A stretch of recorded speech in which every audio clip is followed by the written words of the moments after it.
Cada noite, quando as luzes da cidade se acendiam, eu começava uma nova jornada de autoesquecimento. Trabalhei como garota de programa por anos, e isso não me trazia orgulho, mas pagava as contas e me permitia sobreviver em um mundo onde ninguém se importava realmente com ninguém. Não consigo precisar exatamente quando fiz essa escolha. As memórias dos dias em que sonhava com um futuro diferente foram enterradas tão profundamente que mal consigo alcançá-las agora. O bar onde costumo encontrar clientes é sempre o mesmo.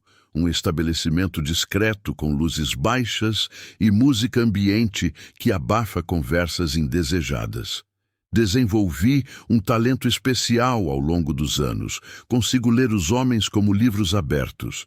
Um simples olhar me revela suas intenções, sejam eles os solitários crônicos, os faladores compulsivos que pagam pela companhia tanto quanto pelo sexo, ou os desesperados cujos olhos carregam apenas vazio. Esta habilidade me mantém viva e até certo ponto segura. Na quarta-feira passada, porém, algo mudou na rotina. O bar estava mais vazio que o normal quando notei um homem no canto oposto. Diferente dos frequentadores habituais, ele se destacava imediatamente. O terno elegante que vestia parecia pertencer a outro ambiente, assim como sua postura ereta e confiante. Enquanto todos ao redor pareciam carregar o peso do mundo, ele emanava uma serenidade perturbadora. Nossos olhares se cruzaram e senti algo além da avaliação profissional que normalmente faço, uma espécie de conexão instantânea, uma atração que me pegou desprevenida. "Essa mesa está ocupada?" Perguntei ao me aproximar, embora fosse óbvio que não estava. A pergunta era apenas um pretexto para iniciar contato. Seus olhos castanhos, profundos, me estudaram por alguns segundos antes que ele respondesse. Havia algo naquele olhar, uma profundidade incomum, como se enxergasse além da máscara que uso para trabalhar. "Não, por favor, sente-se", respondeu com uma voz grave e melodiosa que parecia envolver cada palavra com seda. As horas seguintes foram diferentes de qualquer interação que já tive com um cliente. Nossa conversa fugiu completamente do script habitual. Falamos sobre filosofia, arte, sobre as estrelas visíveis pela janela do bar. O que me perturbou foi como ele parecia conhecer detalhes da minha vida sem que eu os mencionasse. Referências sutis aos meus gostos pessoais, aos traumas que me trouxeram até aqui. A sensação era desconcertante, mas ao mesmo tempo irresistivelmente atraente. O álcool que consumi não explicava a atração magnética que sentia. Quando aceitei seu convite para acompanhá-lo, não foi apenas pela quantia generosa oferecida. Havia um impulso inexplicável, como se o destino tivesse determinado esse encontro. O táxi nos levou para fora da cidade, por estradas cada vez menos iluminadas, até chegarmos a uma propriedade isolada que parecia deslocada no tempo. A mansão era imponente mesmo na penumbra. Pedras antigas formavam suas paredes, parcialmente cobertas por eras que subiam até o segundo andar. As janelas altas e estreitas refletiam o luar como olhos vigilantes. Quando atravessamos o portal de entrada, fui envolvida por um aroma peculiar, uma mistura de livros antigos, madeira polida e algo indefinível, quase mineral. "Esta casa está na minha família há gerações", comentou enquanto me guiava pelo hall de entrada, onde um candelabro imenso derramava luz amarelada sobre móveis antigos perfeitamente conservados. Os sons da mansão eram tão distintivos quanto sua aparência.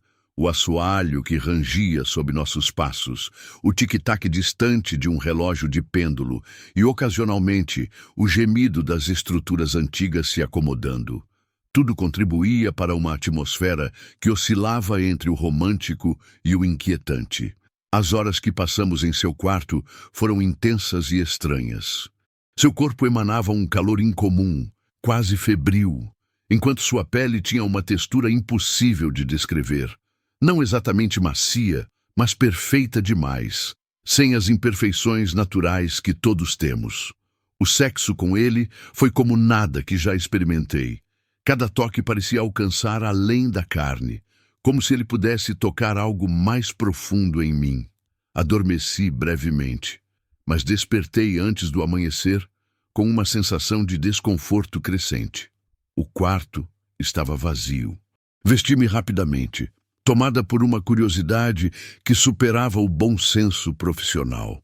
Normalmente, nunca exploraria a casa de um cliente, mas algo me impelia a conhecer mais sobre aquele homem enigmático. Os corredores da mansão pareciam se estender e se ramificar além do que seria arquitetonicamente possível. Cada passo que dava produzia ecos que reverberavam mais do que deveriam. Quadros nas paredes mostravam paisagens e pessoas de épocas diversas, mas todos compartilhavam uma estranha qualidade onírica, como se tivessem sido pintados de memória e não de observação. No fim do corredor mais longo, uma porta simples de madeira escura se destacava.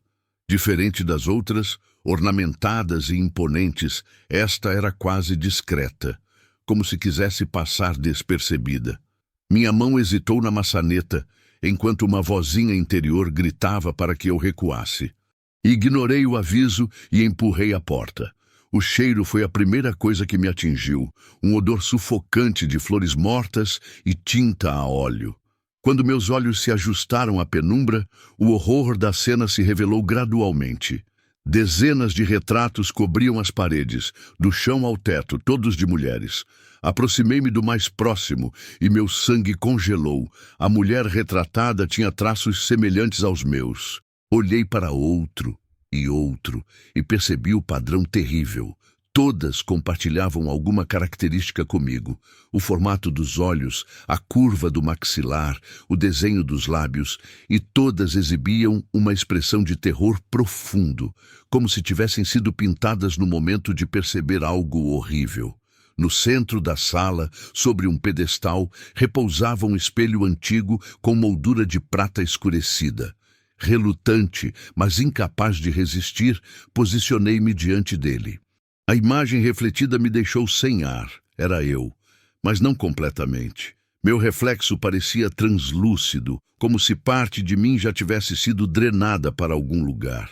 Você não deveria ter entrado aqui, disse uma voz atrás de mim. Virei-me bruscamente para encontrá-lo parado na porta. Sua postura elegante permanecia, mas seu rosto havia mudado. A máscara de humanidade havia escorregado, revelando algo antigo e faminto por trás de seus olhos. Quem é você? O que é você? Gaguejei, recuando até sentir o espelho frio em minhas costas. Tenho muitos nomes ao longo dos séculos, respondeu com um sorriso inquietante. Sou um viajante preso numa jornada sem fim. A morte me rejeitou há muito tempo, depois que fiz um pacto que não compreendi completamente. Ele avançou um passo e notei como seus movimentos fluíam de maneira não totalmente humana. Há séculos procuro por ela, meu amor perdido, minha punição eterna. Em cada geração, encontro mulheres que carregam fragmentos de sua essência, como você. Seus olhos percorreram a sala, indicando os retratos. Cada uma delas me ofereceu um momento de esperança, um breve alívio da solidão. Mas nunca é suficiente. Nunca é ela por completo. Sua mão se ergueu em minha direção e percebi como seus dedos eram longos demais, as juntas sutilmente desalinhadas. Não posso evitar. Preciso continuar buscando, absorvendo cada fragmento que encontro. É minha maldição e minha natureza agora. O terror me paralisou momentaneamente enquanto seu toque gelado roçava minha bochecha. Naquele instante, senti algo sendo puxado de dentro de mim, não minha vida, mas algo igualmente essencial. Era como se ele sugasse uma parte da minha alma através daquele simples toque. O instinto de sobrevivência explodiu dentro de mim. Com uma força que não sabia possuir, empurrei-o contra a parede. O impacto pareceu surpreendê-lo mais do que machucá-lo, mas me deu os segundos preciosos de que precisava. Corri para o corredor, derrubando um abajur no caminho para criar um obstáculo. A mansão parecia reagir à minha fuga. As paredes pareciam se contrair. Os corredores se tornavam mais longos. Portas que tenho certeza que existiam haviam desaparecido. Ouvia sua voz ecoando atrás de mim, não com raiva, mas com uma tristeza resignada que era ainda mais perturbadora. Todos tentam fugir. Ninguém escapa completamente. Após o que pareceu uma eternidade, virando em corredores cada vez mais estreitos, vislumbrei a porta principal. Estava trancada, mas o desespero me deu forças para forçá-la até que a fechadura antiga cedeu. A noite estava excepcionalmente escura, sem lua ou estrelas. Corri pela longa entrada de cascalho até alcançar a estrada, sem olhar para trás. Não sei quanto tempo corri pela estrada deserta antes de finalmente ver as luzes de um posto de gasolina. O atendente sonolento chamou um táxi para mim sem fazer muitas perguntas sobre meu estado desarrumado ou minha expressão aterrorizada. 3 dias depois, mudei-me para outra cidade. Abandonei meu apartamento, meu trabalho, tudo que poderia me conectar àquela noite. Mas a distância física não trouxe o alívio que esperava.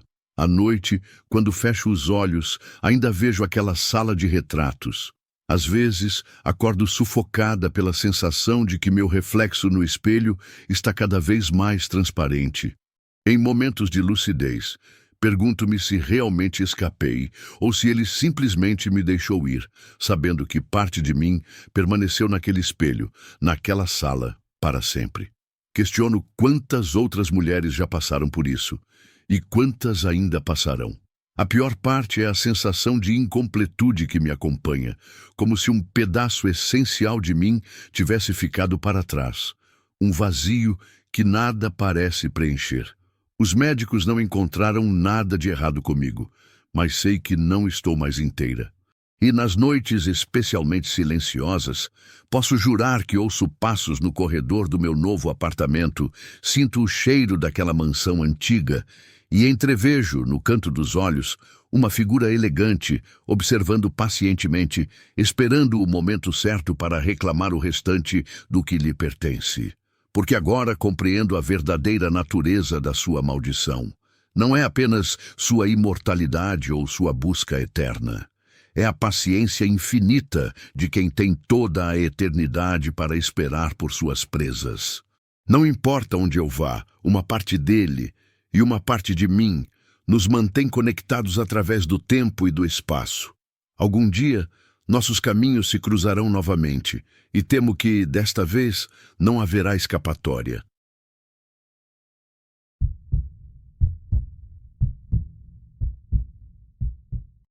Dois anos se passaram desde aquela noite, mas ainda tremo ao recordar. Sentada aqui, em relativa segurança, finalmente encontro forças para compartilhar a experiência que quase me custou a vida. Uma história que carrego não para assustar, mas como alerta sobre os perigos escondidos nas decisões desesperadas que tomamos. Me chamo Helena. Cheguei a esta cidade industrial do norte fugindo de dívidas e um relacionamento abusivo. Os prédios cinzentos e as ruas constantemente úmidas pela garoa pareciam refletir minha situação, sombria e sem perspectivas imediatas. Com apenas algumas economias no bolso e nenhuma referência profissional, logo percebi que as portas convencionais se fechavam para mim. Foi numa cafeteria de beira de estrada que ouvi pela primeira vez sobre trabalho para garotas bonitas. A mulher que me abordou, Sônia, tinha unhas vermelhas e olhos cansados. Pagamento no dia, em dinheiro, garantiu. Hesitei, mas o aviso de despejo pregado na porta do meu quarto alugado tomou minha decisão por mim. Só até conseguir algo melhor, prometi a mim mesma. As primeiras semanas como acompanhante foram assustadoras. Depois tornaram-se rotina. Clientes em hotéis de centro, regras claras, pagamento adiantado. Nos encontros com outras garotas, histórias circulavam. Alertas sobre clientes violentos e, mais recentemente, sussurros sobre 3 mulheres desaparecidas em menos de 6 meses. Todas trabalhavam sozinhas, sem agência. comentou Sônia, acendendo um cigarro. Dizem que é obra do mesmo homem. Encarei aquilo como rumores exagerados, até a notícia sobre Márcia, uma colega que conheci brevemente. Seu corpo foi encontrado às margens do rio, parcialmente. Prefiro não entrar em detalhes. A polícia classificou como mais um caso sem solução, daqueles que mal chegam aos noticiários quando envolvem garotas de programa. Foi nesse clima de medo que recebi a ligação. Quarta-feira, quase meia-noite. O homem tinha voz educada, quase melódica. Ofereceu o triplo do meu valor habitual por 2 horas. Moro afastado. Posso mandar um motorista buscá-la, sugeriu. Normalmente recusaria, mas meu aluguel estava vencido e precisava enviar dinheiro para o tratamento da minha mãe no interior. Vou por conta própria, respondi, anotando o endereço. O táxi me deixou diante de uma casa vitoriana isolada, cercada por árvores altas que bloqueavam a luz da lua. O motorista pareceu hesitante. Tem certeza que é aqui, moça? Não gosto desse lugar. Eu paguei a corrida e desci, tentando ignorar o nó no estômago. A construção imponente parecia deslocada naquela área semi-rural, como se tivesse sido transplantada de outro século. Respirei fundo antes de tocar a campainha. O som ecoou lúgubre pelo interior. Após quase 1 minuto de silêncio, a porta pesada se abriu sem ruído. Um homem magro, de aproximadamente 50 anos, surgiu no vão. Não era sua altura impressionante nem seu corpo esquelético que chamavam a atenção, mas a cicatriz vertical que cortava seu lábio superior, criando um sorriso perpétuo e assimétrico, mesmo quando sua expressão permanecia séria. Senhorita Helena, pontual como esperado, disse pronunciando meu nome profissional como se fosse uma palavra estrangeira que acabara de aprender.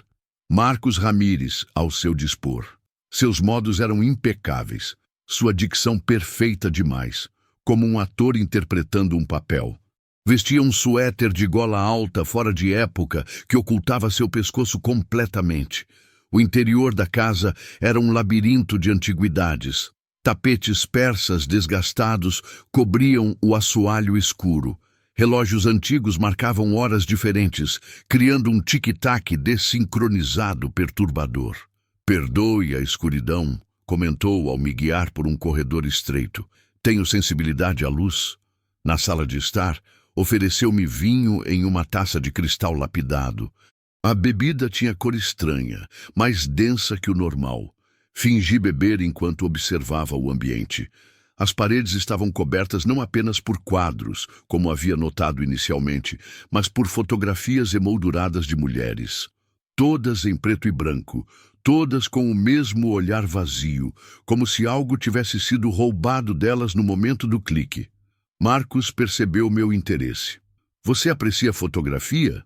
É meu hobby há décadas.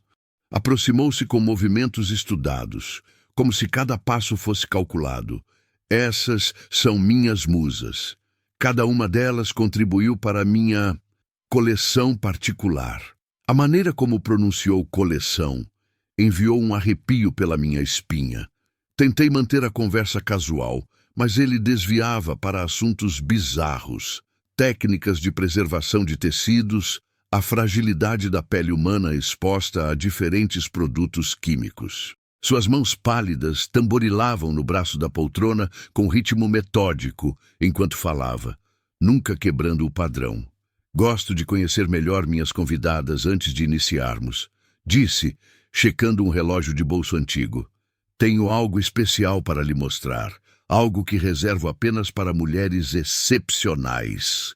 Mencionou seu porão com um entusiasmo infantil inquietante. Todos os alarmes em minha mente dispararam, mas recusar abertamente poderia ser perigoso se minhas suspeitas estivessem corretas. Precisava de uma estratégia para sair dali. Posso usar o banheiro antes? Perguntei, forçando um sorriso. Terceira porta à esquerda, apontou, visivelmente contrariado pela interrupção. No banheiro, verifiquei a janela, pequena demais para passar. Enviei rapidamente minha localização para Sônia, com a mensagem emergência. Quando saí, encontrei Marcos esperando no corredor, muito mais próximo do que seria confortável. Demorou, comentou, segurando meu braço com força surpreendente. Seu polegar pressionava precisamente um ponto nervoso que enviava ondas de dor pelo meu corpo. Não gosto quando as pessoas tentam adiar o inevitável. Conduziu-me por uma escada estreita em espiral. Cada degrau que descíamos tornava o ar mais frio e denso.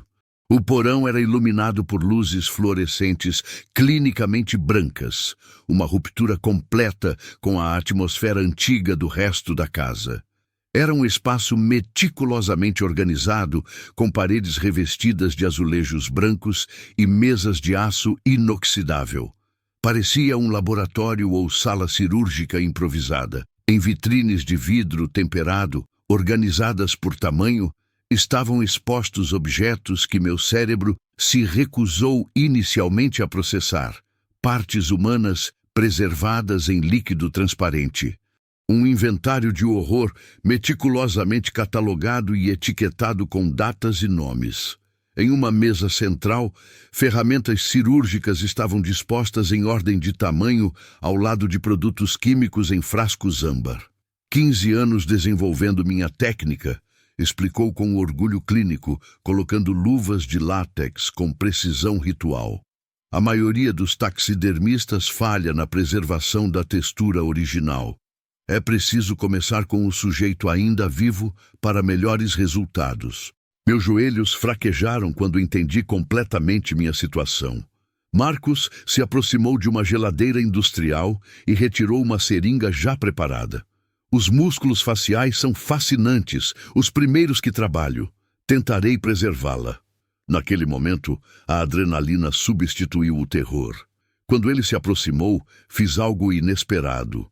Avancei em sua direção em vez de recuar. A surpresa me deu um segundo de vantagem. Com toda a força que consegui reunir, empurrei-o contra a bancada de instrumentos.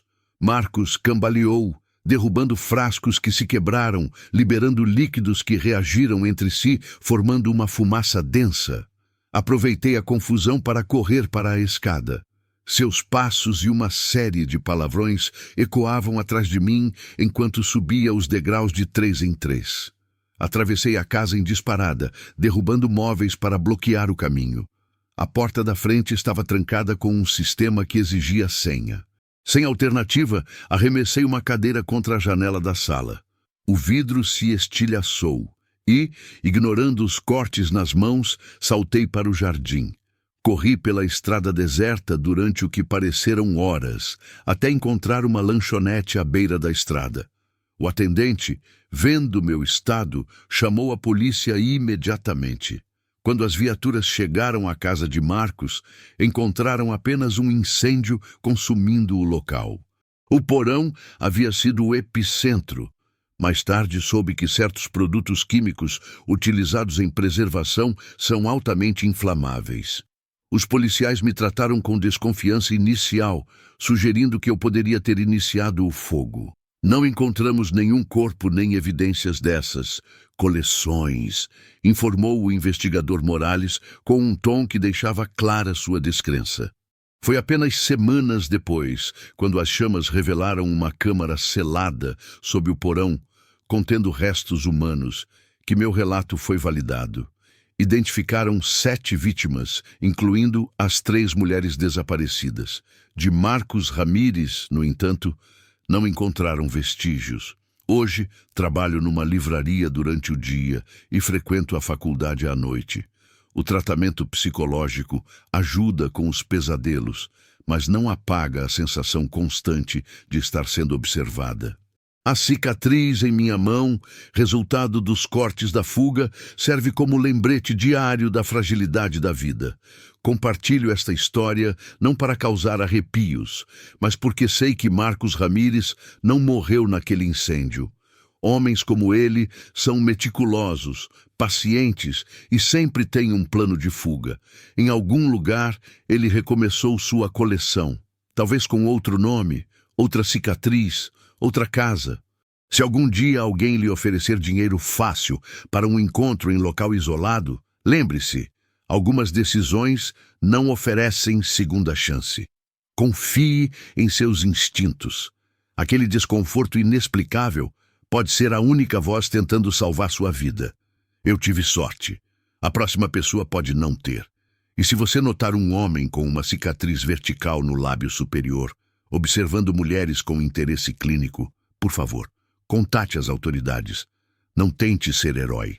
Apenas se afaste, e rápido.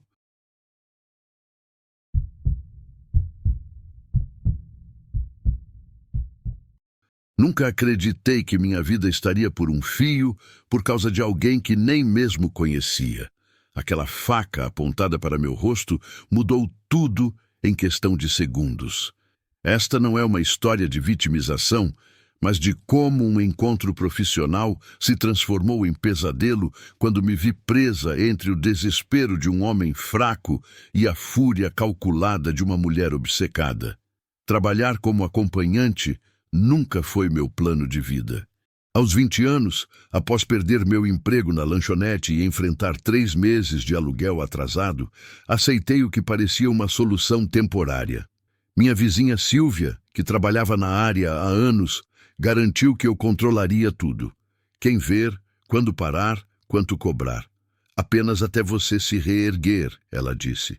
E eu acreditei. 1 ano se passou. As despesas aumentaram.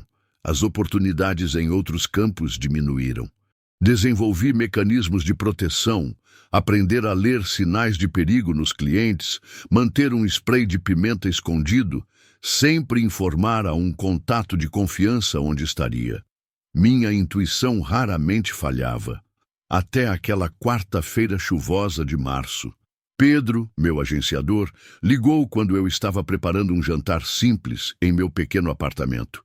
Tenho um cliente regular para você. Bom pagador, sem complicações, disse apressadamente. Mas precisa ser agora. Ele está no Motel Palmeiras, quarto 205. Algo no tom de Pedro soou estranho, mais nervoso que o habitual, quase ansioso para encerrar a ligação. Ele pediu por mim especificamente? Questionei. Sim, disse que já esteve com você antes. O nome é Ricardo. Lembrei-me vagamente dele, um homem quieto, de meia idade, que pagava bem e raramente falava durante nossos encontros. Não parecia ameaçador, mas também não me deixava completamente confortável. A chuva caía impiedosamente quando o táxi me deixou na entrada do motel. Não era um dos piores em que já estive, mas estava longe de ser agradável. Luzes fluorescentes piscavam intermitentemente, revelando paredes com pintura descascada e um tapete que provavelmente não via um aspirador há semanas. Enquanto subia as escadas para o 2º andar, uma inquietação crescia em meu peito. Algo não parecia certo. Considerei dar meia volta, inventar alguma desculpa para Pedro depois. Mas o aluguel estava atrasado novamente e minha geladeira quase vazia. Parei diante do quarto 205, hesitando antes de bater. Uma sensação de alarme reverberava por todo o meu corpo. Respirei fundo, tentando afastar o pressentimento negativo, e bati 3 vezes. A porta se abriu imediatamente, como se alguém estivesse esperando exatamente daquele lado. Ricardo apareceu, mas diferente de como o lembrava. Seu rosto estava pálido, os olhos arregalados e inquietos. Suava profusamente apesar do ar-condicionado que soprava gelado do interior do quarto. Entre rápido, murmurou, verificando o corredor vazio antes de fechar a porta. O quarto era como tantos outros. Uma cama king-size com lençóis brancos desgastados, uma televisão na parede, um pequeno banheiro visível através da porta entreaberta. O cheiro de desinfetante barato não conseguia mascarar completamente o de mofo. Ricardo não parava de olhar para o relógio de pulso. Suas mãos tremiam visivelmente. "Está tudo bem?" perguntei, mantendo distância, meus instintos finalmente gritando que algo estava muito errado. "Ela descobriu sobre nós", disse ele, passando as mãos pelos cabelos já desalinhados. "Minha namorada, Mônica. Ela encontrou seu contato no meu telefone. Senti meu sangue gelar. E por que me chamou aqui, se ela sabe por que estou aqui? Ela me forçou", respondeu, finalmente me olhando diretamente. Disse que ou eu provava que você não significava nada para mim, que era só serviço, ou ela acabaria com nossa relação de 10 anos. Ela está vindo para cá agora. Como assim vindo para cá? Minha voz subiu 1/8. Isso é algum tipo de armadilha? Não é assim, Ricardo tentou explicar, mas foi interrompido por 3 batidas firmes na porta. Seu rosto perdeu o pouco de cor que ainda tinha. Olhou para mim com algo entre desculpas e pavor absoluto, antes de caminhar para a porta como um autômato. A mulher que entrou não se parecia em nada com a figura histérica que eu havia imaginado. Mônica era elegância e frieza personificadas, cabelos pretos perfeitamente arrumados, maquiagem impecável, blazer e calça social que pareciam caros. Seus saltos altos marcaram um ritmo preciso quando ela entrou e fechou a porta calmamente atrás de si. Seus olhos me estudaram por longos segundos antes de sua boca se curvar num sorriso completamente desprovido de humor. Então, você é a mulher que está destruindo meu relacionamento, disse com uma voz controlada e suave que de alguma forma era mais aterrorizante que qualquer grito. Eu apenas faço meu trabalho, respondi, tentando manter a voz firme. Não sabia que ele era comprometido, e mesmo se soubesse, não sou eu quem fez promessas a você. Seu olhar se desviou brevemente para Ricardo, que parecia ter encolhido contra a parede antes de voltar para mim. Interessante como vocês sempre se isentam de responsabilidade. Como se vender seu corpo não afetasse famílias inteiras. Não vim aqui para ser julgada, respondi, movendo-me discretamente em direção à porta. E se esse era o objetivo, estou indo embora. O movimento dela foi fluido, quase ensaiado. Da elegante bolsa de couro que carregava, Mônica sacou uma faca que parecia mais adequada a uma cozinha profissional que a uma bolsa feminina. A lâmina refletiu a luz amarelada do abajur. Ninguém vai a lugar algum até resolvermos isso, declarou, sua voz ainda perturbadoramente calma. Você tem noção do que causou? 10 anos de relacionamento, planos de casamento, tudo contaminado porque ele não consegue ficar longe de mulheres como você. Ricardo finalmente pareceu despertar de seu estupor. Mônica, por favor, guarde isso. Ela não significa nada para mim, você sabe disso. Foi um erro, um momento de fraqueza. Cale a boca. A máscara de serenidade de Mônica rachou momentaneamente. Se ela não significa nada, então não se importará com o que vou fazer com ela. Naquele momento, compreendi plenamente o perigo. Não estava diante de uma mulher traída buscando respostas, mas de alguém profundamente desequilibrado, usando a traição como justificativa para algo que já estava dentro dela. O medo gelado que se espalhou por meu corpo me alertou. Ela realmente pretendia me ferir. Mônica deu um passo em minha direção, a faca firmemente segurada. Quero que você sinta a mesma dor que senti ao descobrir as mensagens, ao ver as transferências bancárias, ao perceber que tudo era mentira. Meus olhos varreram o quarto freneticamente, procurando qualquer coisa que pudesse usar como defesa. O abajur pesado na mesa de cabeceira era minha única opção viável. Por favor, tentei argumentar.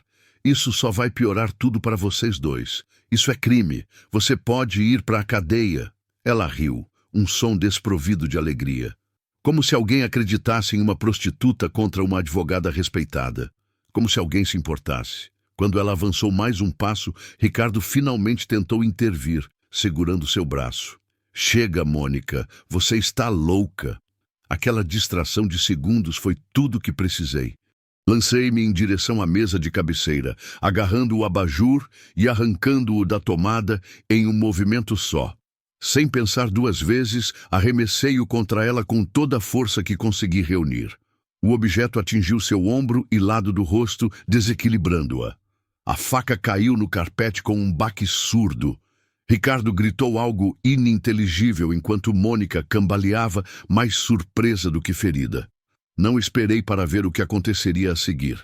Corri para a porta, meus dedos lutando com a fechadura por eternos segundos antes de conseguir abri-la. Lancei-me para o corredor e desci as escadas aos tropeços, quase caindo várias vezes. O recepcionista levantou os olhos de seu celular quando irrompi no saguão, mas antes que pudesse dizer qualquer coisa, eu já estava na calçada, a chuva encharcando minhas roupas enquanto corria pela rua mal iluminada. 3 quadras adiante, avistei um táxi deixando um passageiro. Acenei freneticamente, quase me jogando na frente do veículo. O motorista, um senhor de idade, arregalou os olhos ao me ver, ensopada, ofegante e claramente em pânico. "Pelo amor de Deus, me tira daqui", implorei, entrando no carro. "Senhora, está tudo bem? Preciso chamar a polícia?", perguntou ele preocupado. A menção da polícia me trouxe de volta à realidade. Como explicaria minha presença naquele motel? Minha profissão? Seria eu a interrogada, não a vítima. "Não, só me leve para longe daqui, por favor", respondi, dando o endereço de uma amiga que morava a vários bairros de distância. Não voltei para meu apartamento por uma semana. Fiquei no sofá da minha amiga Luísa, que não fez perguntas além das necessárias, respeitando meu estado claramente traumatizado. Através dela, mandei Pedro ao inferno quando ele ligou, querendo saber por que eu havia deixado um cliente na mão. Quando finalmente voltei para casa, foi apenas para juntar minhas poucas posses importantes. A paranoia não me deixava. Cada sombra parecia esconder Mônica. Cada ruído no corredor me fazia saltar. Cogitei ir à polícia, mas o medo de exposição e as possíveis consequências legais da minha profissão me paralisavam. Usei minhas economias, que não eram muitas, para me mudar para uma cidade a 4 horas de distância. Pequena o suficiente para ser anônima, grande o suficiente para encontrar trabalho. Consegui emprego como atendente noturna de uma farmácia 24 horas, ironicamente facilitado pela insônia que desenvolvera após o incidente. Por meses, vivia em constante estado de alerta. Temia encontrar Ricardo ou Mônica a cada esquina. Imaginava que ela poderia ter me rastreado, contratado alguém para me encontrar.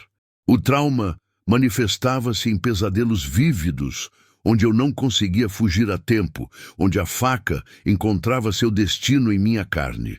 Foi o dono da farmácia, um farmacêutico idoso chamado Augusto, que percebeu meu sofrimento. Depois de me encontrar chorando no estoque durante uma madrugada particularmente difícil, ele me falou sobre sua filha, que havia sobrevivido a um relacionamento abusivo. "Ela só começou a melhorar quando buscou ajuda profissional", disse gentilmente. "Tenho o contato de uma psicóloga que cobra um preço acessível para casos como o seu." Foi assim que conheci a doutora Renata, que se tornaria fundamental em minha recuperação.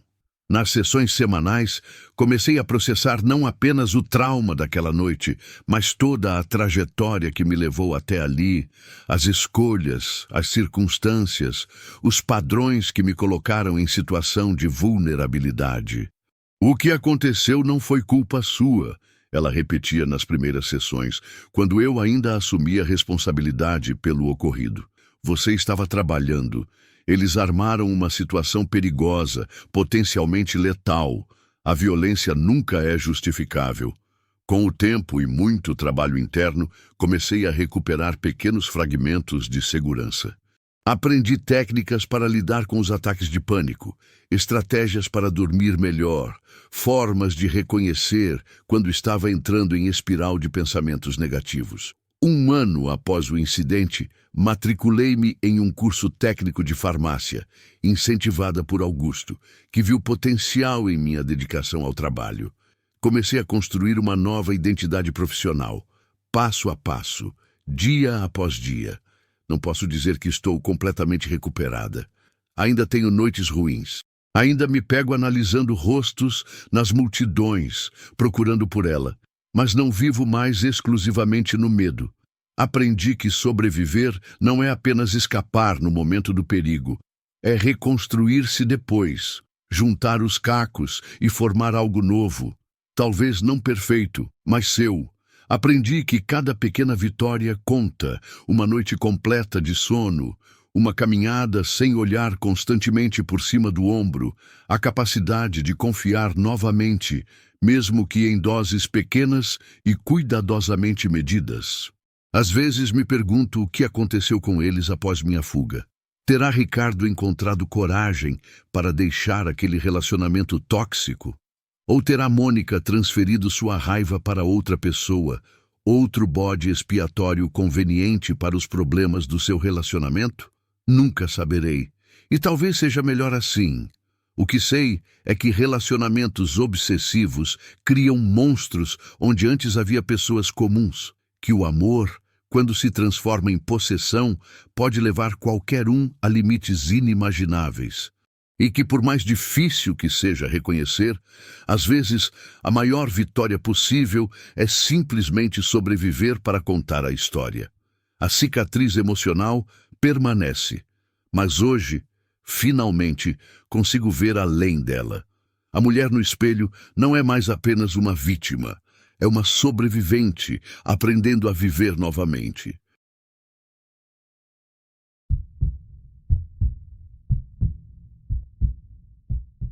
O caminho para casa parecia interminável naquela noite. Estava prestes a tomar um banho quente quando meu celular vibrou com uma proposta inesperada.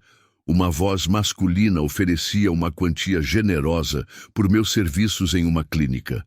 Como garota de programa, já havia atendido clientes em lugares incomuns, mas uma clínica médica, às 11 da noite, soava particularmente estranho. Sou Beatriz. E apesar do cansaço que pesava sobre meus ombros, o valor mencionado apagou minhas dúvidas iniciais. A Clínica Soares, na região de Chapultepec. Conhece? A voz soava educada, mas com uma urgência velada que deveria ter me alertado.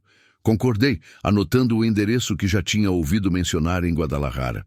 O táxi me deixou em frente ao edifício às 23h30. A estrutura moderna se destacava na escuridão, com seu letreiro luminoso projetando sombras inquietantes. Apenas uma luz solitária brilhava na recepção, como um farol em meio ao breu. Ao cruzar a entrada, o silêncio absoluto engoliu o som dos meus saltos contra o piso. O lugar exalava uma estranheza palpável, como se o tempo ali obedecesse a regras diferentes. Na recepção vazia, um bilhete manuscrito indicava: segundo andar. Hesitei por um instante antes de entrar no elevador, sentindo um peso crescente no peito conforme os números digitais avançavam. Que tipo de encontro me esperava a esta hora, em um prédio praticamente deserto? As portas se abriram, revelando um corredor mal iluminado. Uma lâmpada fluorescente piscava irregularmente, criando uma atmosfera saída diretamente de um pesadelo. Avancei com cautela até encontrar uma porta entreaberta ao final. O consultório emanava um odor peculiar, antisséptico hospitalar, mesclado com algo ferroso que fez meu estômago revirar. O ambiente estava organizado com uma precisão perturbadora. Instrumentos médicos reluziam sob a luz artificial, enquanto frascos com etiquetas técnicas ocupavam as prateleiras. Sobre a mesa central, um arquivo aberto chamou minha atenção.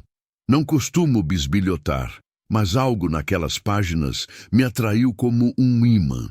Diagramas anatômicos detalhados, anotações sobre procedimentos experimentais e observações clínicas que pareciam cruzar fronteiras éticas me deixaram em estado de alerta. Um ruído sutil me fez girar nos calcanhares. Na porta estava um homem que só poderia ser o Dr. Soares. Cabelos grisalhos impecavelmente penteados, postura rígida e olhos vazios de emoção.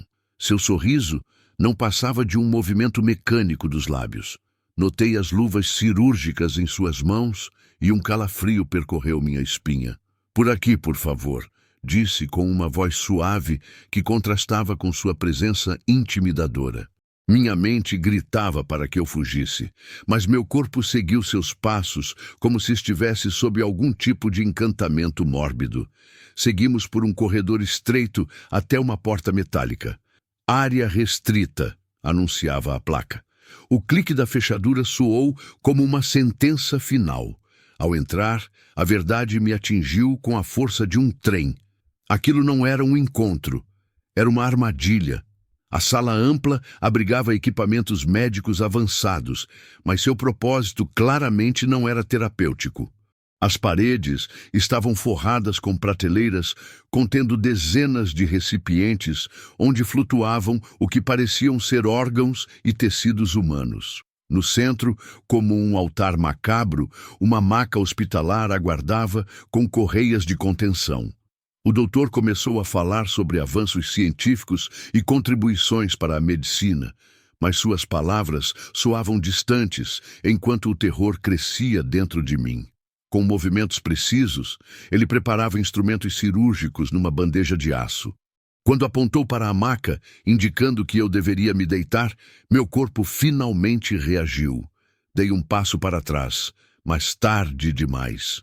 2 assistentes surgiram das sombras laterais, imobilizando-me com força surpreendente.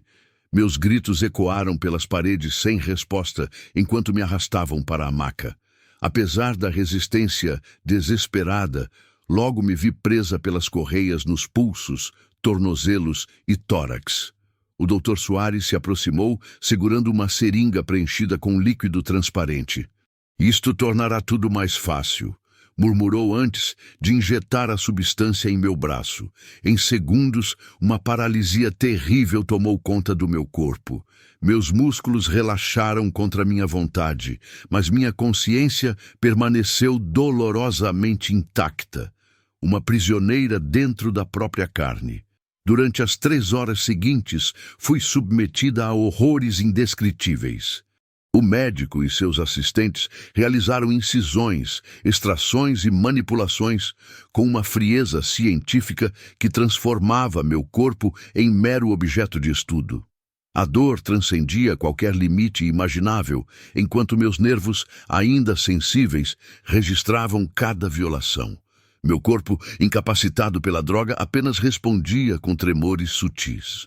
Câmeras de alta definição registravam cada procedimento enquanto o Dr. Soares narrava suas observações metodicamente, como um professor conduzindo uma aula demonstrativa. Entre lampejos de consciência e ondas de agonia, compreendi a terrível realidade. Eu era apenas mais um caso numa série de experimentos humanos clandestinos. Os frascos nas estantes contavam silenciosamente a história de outras vítimas que haviam passado por aquela mesma mesa. O tempo perdeu significado.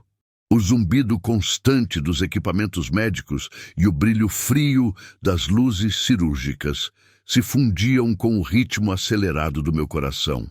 Rezava para que a inconsciência me abraçasse, libertando-me daquele tormento sem fim. A mudança veio de forma inesperada. O Dr. Soares interrompeu subitamente um procedimento, olhando fixamente para um dos monitores. Seu rosto, normalmente impassível, mostrou preocupação. Largou os instrumentos e dirigiu-se apressadamente a um computador no canto da sala. Seus assistentes continuaram trabalhando, mas aproveitei aquele momento para observar através da névoa de dor. Na tela, números e gráficos piscavam em vermelho, claramente indicando algum problema. O estrondo de portas sendo arrombadas rasgou o ar. Vozes autoritárias gritaram ordens enquanto uma equipe de policiais táticos invadia a sala. "Polícia! Parados! Mãos onde possamos ver!" O Dr. Soares ergueu as mãos em rendição imediata, mas seus assistentes tentaram alcançar algo sob as mesas. Foram rapidamente dominados e algemados. "Temos uma vítima. Precisamos de atendimento médico agora!" gritou um dos oficiais ao me ver. Mãos gentis desfizeram minhas amarras enquanto paramédicos corriam para meu lado. Entre a névoa de medicamentos e dor, senti-me erguida e colocada numa maca de transporte. Um paramédico segurava minha mão, repetindo que eu estava segura agora, que o pesadelo havia acabado. No hospital regular, passei 10 dias sob cuidados intensivos e proteção policial constante. Os médicos explicaram que a intervenção policial havia sido resultado de uma investigação de meses sobre desaparecimentos suspeitos. Meu contato com o taxista para confirmar o endereço havia sido rastreado. Sem que eu soubesse, essa comunicação forneceu a oportunidade perfeita para que estivessem vigiando o Dr. Soares. Foi assim que conseguiram flagrá-lo em ação. As feridas físicas começaram a cicatrizar com o tempo, mas as marcas psicológicas permanecem como tatuagens invisíveis na alma. Pesadelos recorrentes me devolvem àquela sala, ao brilho dos instrumentos, ao olhar vazio do Dr. Soares, enquanto me dissecava como um espécime curioso. Tento reconstruir minha vida pedaço por pedaço, como um quebra-cabeça complexo. Mudei de cidade, de trabalho, de círculo social. Mas há momentos em que um cheiro de antisséptico, o brilho de um instrumento metálico ou o som de uma porta se fechando me devolvem instantaneamente àquela noite. O julgamento do Dr. Soares revelou a extensão de seus crimes. 17 vítimas anteriores, algumas sobreviventes, outras não tão afortunadas. Sua reputação profissional havia servido como escudo perfeito para atividades monstruosas. Mesmo sabendo que ele cumprirá a prisão perpétua, não consigo me livrar da sensação de que existem outros como ele, escondidos sob o manto da respeitabilidade, aguardando na sombra. A vida segue seu curso, mas sou uma pessoa diferente agora. A Clínica Soares se transformou numa cicatriz permanente em minha história. Um lembrete constante da fragilidade humana e do mal que pode se disfarçar de cura.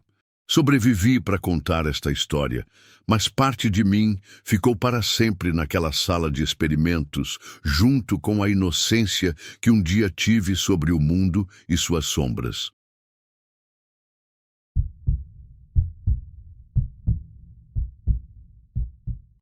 Era mais um fim de expediente no café onde trabalho durante o dia, antes de iniciar minha outra atividade noturna. Me chamo Marina e, como muitas mulheres nesta metrópole implacável, divido meu tempo entre 2 empregos para sobreviver. Sou barista durante o dia e garota de programa nas noites. Não é a vida que sonhei, mas paga as contas que não param de chegar. Em uma quinta-feira particularmente agitada, após encerrar meu turno no café, recebi uma ligação que mudaria minha existência. O número era desconhecido, mas atendi mesmo assim. Neste trabalho, clientes novos são sempre bem-vindos. A voz masculina do outro lado soava sofisticada e controlada. Boa noite, me chamo Rodrigo, sou fotógrafo profissional e estou com um projeto artístico urgente. Preciso de uma modelo ainda hoje e pagarei o triplo da sua taxa normal. Hesitei por um momento.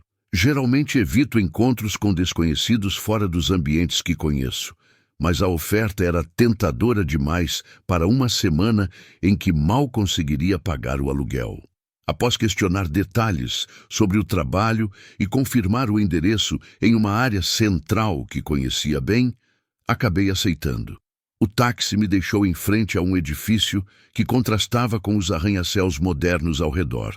Era uma construção antiga, de arquitetura colonial espanhola, que certamente teve seus dias de glória, mas agora exibia fachada descascada e janelas empoeiradas.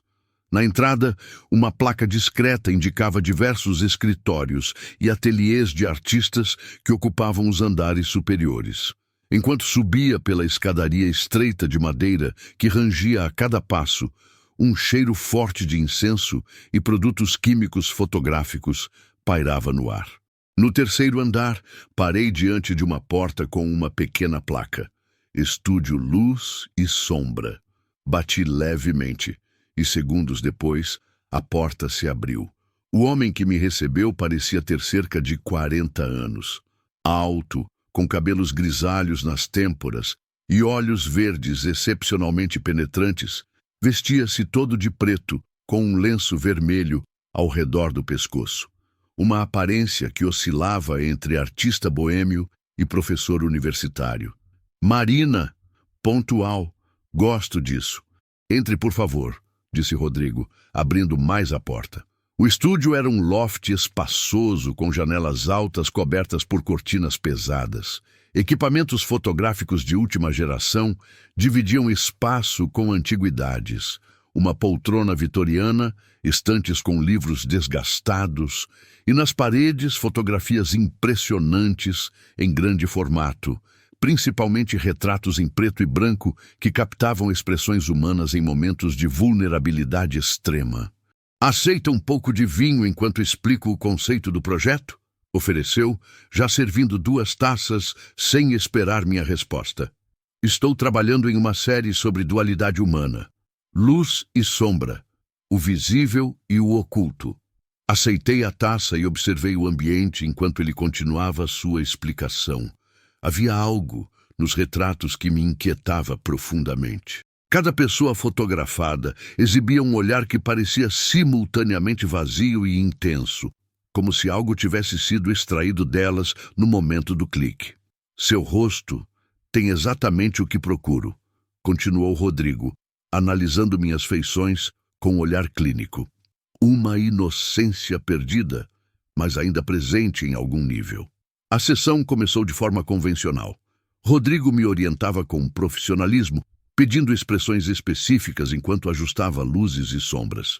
Por cerca de 1 hora tudo transcorreu normalmente, embora eu sentisse uma crescente inquietação no ambiente.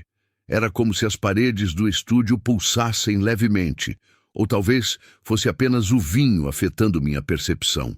Agora vamos à parte conceitual da sessão, anunciou finalmente, baixando a câmera digital. Preciso preparar o espaço. Enquanto eu descansava em um divã no canto do estúdio, observei Rodrigo movendo-se metodicamente pelo espaço. Primeiro, apagou as luzes principais, deixando apenas algumas pequenas lâmpadas estrategicamente posicionadas. Em seguida, retirou de um armário antigo várias velas perfumadas, colocando-as em um padrão circular no centro do estúdio. O aroma de sândalo e mirra se intensificou quando ele as acendeu uma a uma. Este é um projeto que combina fotografia com elementos de rituais ancestrais, explicou ao perceber meu olhar questionador. A fotografia sempre foi uma forma de capturar a alma, desde suas origens. Algumas culturas antigas temiam ser fotografadas justamente por isso. Algo na maneira como falava fez meu estômago apertar. A sensação de que havia cometido um erro ao vir sozinha àquele lugar começou a crescer. Pensei em inventar uma desculpa para sair, mas a promessa do pagamento triplo me manteve ali. O desespero financeiro muitas vezes nos leva a ignorar nossos instintos mais básicos. Do interior de uma estante entalhada, Rodrigo retirou um livro antigo, encadernado em couro escuro, com inscrições douradas desgastadas. Ao abri-lo, revelou páginas amareladas cobertas por textos em uma língua desconhecida e ilustrações inquietantes que misturavam a anatomia humana com símbolos esotéricos. Este grimório pertenceu a um alquimista espanhol do século XVII, comentou casualmente enquanto folheava as páginas. Ele descobriu uma técnica para capturar a vitalidade humana através de imagens. A atmosfera do estúdio havia mudado completamente. O ar parecia mais denso, as sombras nas paredes se moviam de formas impossíveis conforme as chamas das velas tremulavam. Uma brisa inexplicável agitava meus cabelos, apesar de todas as janelas estarem fechadas. Rodrigo começou a recitar palavras em um idioma gutural, enquanto caminhava ao redor do círculo de velas. Sua voz oscilava entre sussurros e entonações mais profundas. A temperatura do estúdio caiu drasticamente. Podia ver minha própria respiração formando pequenas nuvens à minha frente. Venha para o centro do círculo, pediu após terminar sua recitação. Seu rosto havia mudado sutilmente. Os olhos agora pareciam mais escuros, quase totalmente negros, e sua expressão não demonstrava mais a cordialidade inicial. Minhas pernas se moveram involuntariamente. Tentei resistir, dizer que queria ir embora, mas meu corpo não respondia às minhas ordens. Era como se outra vontade controlasse meus movimentos. Parei exatamente no centro do círculo de velas, tremendo não apenas de frio, mas de um medo instintivo e primitivo. A sessão fotográfica recomeçou, mas agora com uma qualidade ritualística perturbadora. Rodrigo me instruía para adotar posturas específicas que pareciam imitar símbolos do livro antigo. Cada vez que o obturador da câmera disparava, eu sentia uma dor aguda no peito. Perfeito, murmurava ele repetidamente, verificando as imagens na tela da câmera. A transferência está acontecendo. Na parede oposta, Rodrigo havia posicionado um espelho antigo com moldura ornamentada. Para a parte final da sessão, ele me conduziu até ele. Olhe fixamente para seus próprios olhos no reflexo, instruiu, posicionando a câmera. Não desvie o olhar, independentemente do que veja. Eu obedeci, incapaz de resistir. No início vi apenas meu próprio rosto pálido e assustado, mas conforme Rodrigo continuava fotografando, notei com horror que meu reflexo começava a mudar sutilmente. Meus olhos no espelho pareciam mais fundos, minha pele mais cinzenta, como se estivesse envelhecendo rapidamente. E por trás da minha imagem, sombras se moviam com vontade própria, aproximando-se cada vez mais do meu reflexo. Quando o flash disparou pela última vez, senti como se algo fundamental tivesse sido arrancado do meu ser. Meus joelhos cederam e caí, sentindo uma exaustão como nunca havia experimentado antes. Rodrigo baixou a câmera com um sorriso satisfeito. Terminamos.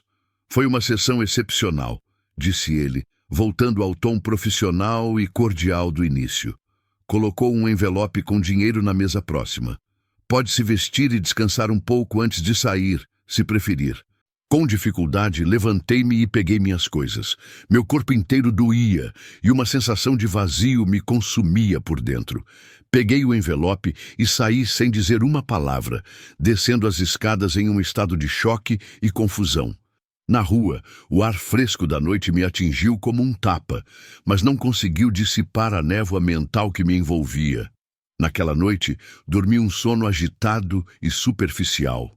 Pesadelos terríveis me atormentaram, figuras sombrias me cercavam, sussurrando em línguas antigas, alcançando meu corpo com dedos translúcidos que pareciam sugar algo invisível de mim. Acordei encharcada de suor, sentindo-me ainda mais cansada do que quando havia me deitado. No dia seguinte, arrastei-me para o trabalho no café. Meus colegas comentaram sobre minha aparência doentia, perguntando se eu estava com algum tipo de gripe. No meio do expediente, derrubei 3 xícaras e quase desmaiei enquanto atendia um cliente. Meu chefe, preocupado, sugeriu que eu tirasse alguns dias de folga, algo incomum em sua habitual rigidez. Em casa, usando o pouco de energia que me restava, pesquisei sobre Rodrigo na internet. O que encontrei me deixou gelada. Em um fórum dedicado à fotografia artística, havia um tópico inteiro sobre o fotógrafo dos desaparecidos. Diversos relatos mencionavam modelos que trabalharam com um fotógrafo chamado Rodrigo Mendes e depois sofreram problemas inexplicáveis de saúde, depressão profunda ou simplesmente desapareceram. Um comentário específico chamou minha atenção, escrito por uma ex-assistente que havia trabalhado brevemente com ele. Ele pratica magia negra ibérica, uma combinação de rituais da Inquisição espanhola com práticas pagãs antigas. Acredita que a fotografia moderna é uma evolução dos espelhos mágicos usados por alquimistas para capturar essências vitais. Usa as sessões para drenar a energia vital das pessoas. Saí depois de encontrar seu diário, onde explicava como alimentava entidades com essa energia em troca de sucesso e longevidade. Aquilo explicava o que eu estava sentindo. Cada dia que passava, sentia-me mais fraca e vazia. Abandonei completamente o trabalho noturno. Não tinha forças nem vontade. No café, realizava minhas funções como um robô. À noite, os pesadelos se intensificavam, e agora, mesmo acordada, via sombras se movendo pelos cantos dos ambientes, sempre se aproximando quando me encontrava sozinha. Após uma semana nesse estado deteriorante, uma cliente regular do café, uma senhora idosa que sempre pedia um cappuccino com canela, me chamou discretamente para sua mesa. "Você não está bem, querida", disse ela, segurando minha mão com firmeza surpreendente. "Algo está se alimentando de você. Posso sentir." Em circunstâncias normais, teria achado aquilo absurdo, mas minha situação estava longe do normal. Com voz trêmula, perguntei: "Como sabe disso?" "Tenho lidado com o oculto por mais tempo que você imagina", respondeu, entregando-me um cartão com um endereço. "Vá até esta loja quando terminar seu turno. Diga que Dona Carmen a enviou." A loja ficava em uma ruela estreita no bairro histórico. "Antiguidades e curiosidades El Camino", dizia a placa desgastada. O interior era um labirinto de estantes com livros antigos, artefatos estranhos e ervas secas penduradas no teto. O proprietário, um homem de uns 70 anos com cabelos brancos presos em um rabo de cavalo, me examinou com olhos astutos, antes mesmo que eu mencionasse quem me enviara. "Outro caso dele", murmurou, movendo-se para trancar a porta da loja e virar a placa para "fechado". "Venha aos fundos." Na sala dos fundos, sentei-me enquanto ele me examinava com instrumentos estranhos, pêndulos de cristal, um pequeno espelho de mão e uma antiga bússola modificada com símbolos gravados. "Ele executou o ritual do espelho sombrio em você", concluiu finalmente. "Está sugando sua força vital gradualmente, usando suas fotografias como canal. É um ritual poderoso e antigo, criado durante a Inquisição por ocultistas que se disfarçavam de inquisidores." "Não, posso reverter isso?" perguntei com a voz fraca. "Não completamente. O que foi tirado, mas podemos interromper o processo e proteger o que resta da sua essência." Ele me explicou que precisaria realizar um contra-ritual e me forneceu um amuleto de prata com símbolos gravados. Isto bloqueará a conexão que ele estabeleceu. Durante 3 noites seguidas, realizamos rituais de proteção e purificação. O processo era exaustivo, mas pela primeira vez desde a sessão fotográfica, senti que algo estava mudando. As sombras nos cantos da minha visão começaram a retroceder, e os pesadelos, embora ainda presentes, perderam parte de sua intensidade visceral. O senhor da loja, Dom Miguel, como se apresentou, me explicou mais sobre o que havia acontecido. Fotografia e magia têm uma conexão antiga. Culturas indígenas temiam que câmeras roubassem suas almas e não estavam totalmente erradas. Rodrigo descobriu como amplificar esse efeito, combinando tecnologia moderna com rituais ancestrais. Ele oferece essa energia vital a entidades das sombras em troca de fama, riqueza e poder no mundo artístico. Ao longo das semanas seguintes, seguindo as orientações de Dom Miguel, fui recuperando lentamente minhas forças. O amuleto devia ser purificado semanalmente, e eu realizava pequenos rituais diários para fortalecer minha aura, como ele chamava. Não recuperei completamente o que havia perdido. Havia uma sensação permanente de que algo havia sido arrancado de mim, mas consegui estabilizar meu estado. Pensei em denunciar Rodrigo à polícia, mas como explicaria o que aconteceu? Quem acreditaria em rituais mágicos e roubo de energia vital? Dom Miguel me aconselhou a manter distância, explicando que confrontar alguém com aquele tipo de conhecimento e conexões seria extremamente perigoso.